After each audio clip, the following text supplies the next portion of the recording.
श्री अखिल भारत वर्षीय दिगंबर जैन विद्युत परिषद मध्य प्रदेश का शपथ समारोह एवं अधिवेशन श्री परमागम श्रावक ट्रस्ट कुंद नगर स्थित क्षेत्र सोनागिर में 1 जनवरी से 3 जनवरी तक अनेक उपलब्धियों के साथ संपन्न हुआ। 1 जनवरी को रात्रि की बेला में श्री कुंद विद्या निकेतन सोनागिरी के छात्रों द्वारा जिनेन्द्र भक्ति आयोजित की गई। तत्पश्चात प्रथम प्रवचन अंतर्राष्ट्रीय विद्वान पंडित विपिन जी शास्त्री नागपुर एवं द्वितीय प्रवचन ब्रह्मचारी श्रेणिक जी जबलपुर का हुआ। दोनों ही प्रवचन में विश्व में जैन धर्म की आवश्यकता, मूल सिद्धांत, आचार का आधुनिक पद्धति से प्रचार प्रसार पर बल दिया गया। आराधना से प्रभाव न होती है, इसलिए सबसे पहले स्वयं स्वाध्यायशील और सदाचारी बने, तभी जैन धर्म की सच्ची प्रभाव न होगी। प्रवचन के पश्चात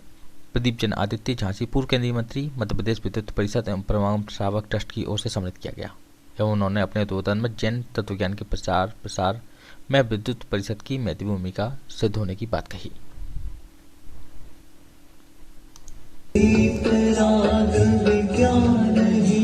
जिनके कथन का सार है, खुद सर्वदर्शी सन्मति को अंधनाशक वार है। जय जिनेन्द्र सिद्ध क्षेत्र सोनागिरी के पावन स्थल पर हम लोग यहाँ उपस्थित हैं और यहाँ पर 3 दिवसीय श्री अखिल भारतवर्षीय दिगंबर जैन विद्युत परिषद मध्य प्रदेश का अधिवेशन संपन्न हुआ है, जिसमें श्री परमागम श्रावक ट्रस्ट का विशेष सहयोग रहा और पूरे मध्य प्रदेश से लगभग 250 विद्वान यहाँ पर उपस्थित हुए सपरिवार। और हमने देखा कि 3 दिन के इस अधिवेशन में हमारे जो वरिष्ठ विद्वान पधारे हैं, उसमें पंडित अनिल जी शास्त्री भिंड, पंडित विपिन जी शास्त्री नागपुर और पंडित गुलाब चंद जी साहब बीना, पंडित श्रेणिक जी साहब जबलपुर, सुनील जी शास्त्री ग्वालियर आदि अनेक विद्वान यहाँ उपस्थित रहे। राष्ट्रीय कार्यकारिणी की ओर से डॉक्टर अखिल जी बंसल राष्ट्रीय महामंत्री और डॉक्टर अरविंद जी जयपुर जो कि हमारे संगठन मंत्री हैं उपस्थित हुए और जो है उत्तर प्रदेश की इकाई से डॉक्टर सतीश जी अलीगढ़ और पंडित विनीत जी आगरा, डॉक्टर विकास जी बानपुर उपस्थित हुए। इसके अलावा यहाँ के जो कार्यक्रम रहे, उन कार्यक्रमों में सुबह से लेकर शाम तक सुबह पूजन प्रक्षाल प्रवचन के उपरांत मीटिंग के बाद शाम की समय में जिनेन्द्र भक्ति और प्रवचन आदि के कार्यक्रम रहे।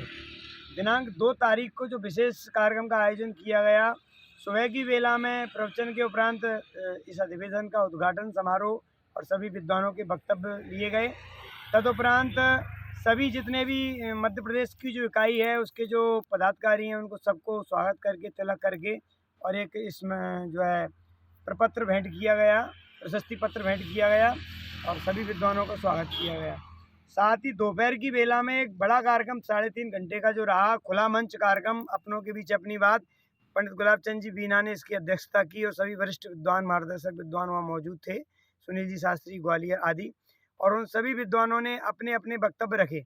और जो मध्य प्रदेश के अंदर जो हमारे विद्वान प्रभावना का प्रचार का तत्व प्रचार का काम कर रहे हैं, उन विद्वानों को जो जो कठिनाइयाँ आई उन सब के बारे में चर्चा उस खुला मंच कार्यक्रम में सबके माध्यम से ली गई और उन सभी लोगों ने अपने विचार रखे और जो समस्याओं को कैसे दूर किया सकता है इस बारे में हमारे विद्वानों ने अपने अपने सुझाव व्यक्त किए। और बहुत ही एक प्रथम अधिवेशन जो हुआ अनेक उपलब्धियों के साथ संपन्न हुआ। कुंद विद्या निकेतन और समयसार विद्या निकेतन के बच्चों ने भी बहुत उत्साह के साथ इस कार्यक्रम में जो हमें सहयोग दिया। मुख्य रूप से इस कार्यक्रम की जो है उद्घाटन आदि के कार्यक्रम में जिनकी भूमिका रही, हमारे झंडारोहणकर्ता श्री सतीश जी रविनगर ग्वालियर और मंच उद्घाटनकर्ता पदम जी पहाड़िया इंदौर और केशव देव जी कानपुर, कार्यक्रम के संयोजक हमारे डॉक्टर मुकेश जी तन्मय बिरसा, इसके अलावा अध्यक्ष शुद्धात्म शास्त्री ग्वालियर एवं निखिलेश जी शास्त्री जो महामंत्री हैं, साथ ही हमारे विकास जी मोदी संयुक्त मंत्री, इन सभी लोगों की टीम ने उनके निर्देशन और संयोजन में पूरा जो काम चला बहुत ही सुंदर तरीके से व्यवस्थित तरीके से पूरा काम हुआ। और सभी लोगों में इतना हर्ष और उत्साह था कि ये दोबारा कार्यक्रम कब हो, क्योंकि ये अधिवेशन ना होकर धन धन साधर्मी जन मिलन की घड़ी एक ऐसा कार्यक्रम हो गया कि सब लोगों का मिलना भी हो गया, आपस में अपनी भावनाओं को भी व्यक्त किया।